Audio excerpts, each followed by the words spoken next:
new horror movie elevator game is based off urban legends, much like Bloody Mary. But as the name states, it takes place inside an elevator. The quote, ritual is said to have originated in Korea, and it offers players the chance to travel to an alternate dimension or communicate with spirits. So how does it work? Well, players use an elevator in a building. The player must ride alone and visit different floors in a specific order, with special instructions not to look, speak, or trust the lady who may enter the elevator with you on the 5th floor. The method, well, here is it very quickly. The player is to start on the 1st floor. They then go to the 4th, 2nd, and 6th floor, back to the 2nd, to the 10th, and to the 5th.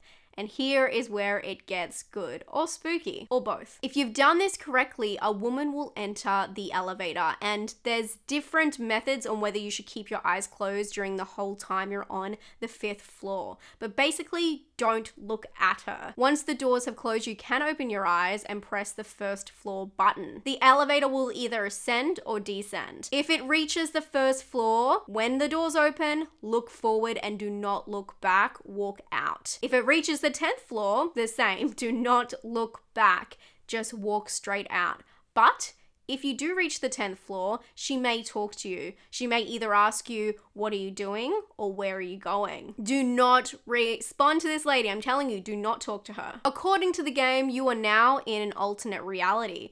Everything will look the same in the building except the lights may be off. And outside, there will be a giant red cross in the sky.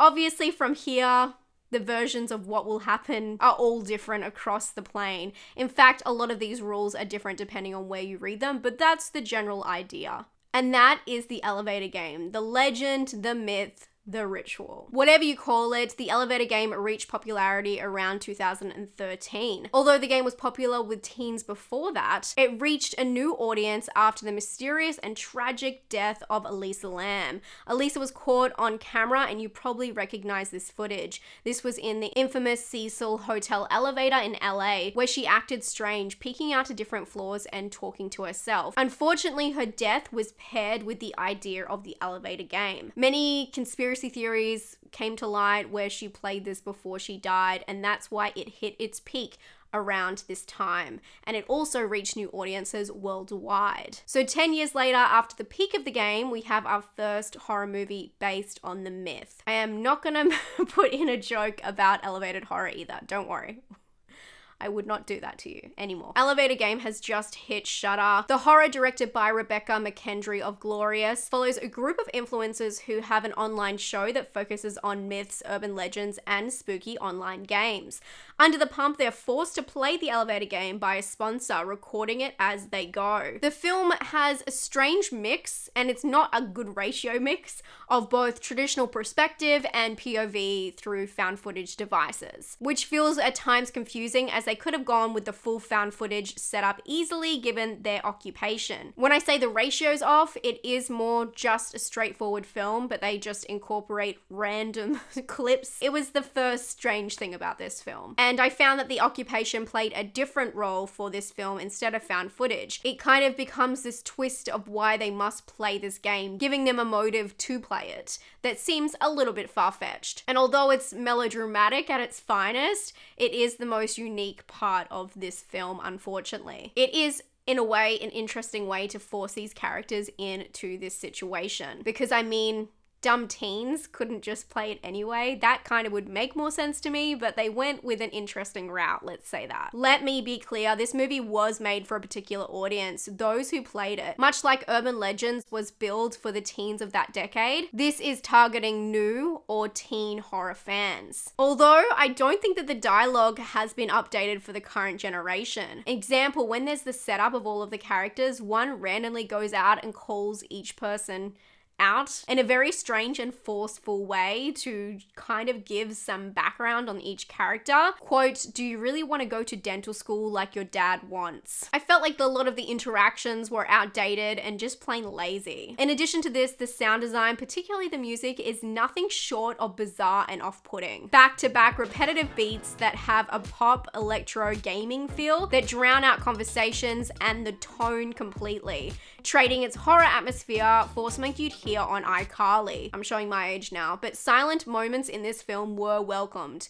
Believe it or not, silence does create some tension. The cinematography feels a little after school special, with the horror aspects leaning into neon colors that feel theatrical, like an over-lighted haunted mansion, which is some people's ideal feel. But for me, every aspect I've discussed so far made it really hard to buy into this being an immersive experience. And this felt like an additional barrier for me getting into the film and really feeling scared for the characters or feeling 1 ounce of reality. But I know what you guys want to hear about: the gore and the scares. Well, there are some interesting scenes, but the entity feels very budget friendly, and paired with the uninspired main characters and lack of charisma in the dialogue, the film offers minimal appeal or payoff really. Especially for a story that was meant to be preying on current teens' experiences with a large online craze. It's like putting Bloody Mary into a story about an influencer with a spotlight on it, playing loud pop music in the background, not allowing you to feel the experience, the thrill of a silent bathroom, the awkward tension of turning off the light, the tap dripping, the hair on the back of your neck.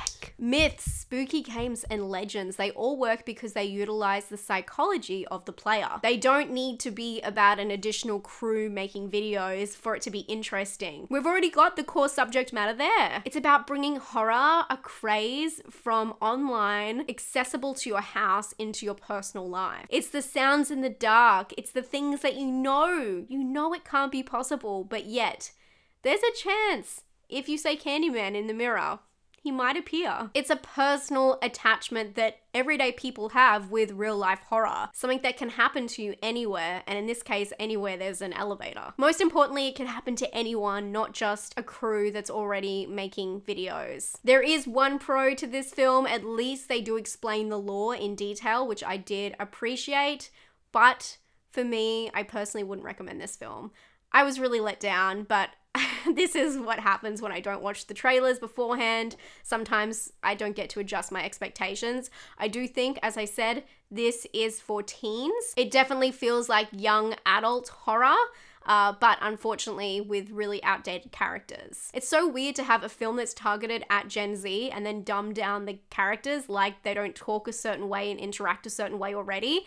It makes more sense to feed off what we know, slang, and the way that people communicate, and add that into a story, especially if it is for that demographic. Let them do the talking, listen to them, and it just might work out. Kind of like Scream for a lot of people who were in the 90s. We need to use the same dialogue that it's intended for, not these outdated carbon copy characters that have no real soul. I would give this one a personal score of 4 out of 10. Originality, 4 out of 10. And scare, I'm gonna give it a 3 out of 10. Have you seen Elevator Game? What did you think? Let me know down below. As always, make up your own mind. I hope you enjoy it if you do see it a lot more than me. And let me know what your experience personally with the Elevator Game was, if you just heard about it online, and what was the urban legend, either local, which would be really cool, local or online spread when you were growing up that you tried maybe with your friends at a sleepover or whatever. We always used to do light as a feather, stiff as a board. I swear it worked once. Anyway, thank you so much for watching, and I'll talk to you all very soon. Stay safe and stay spooky. Bye, friends.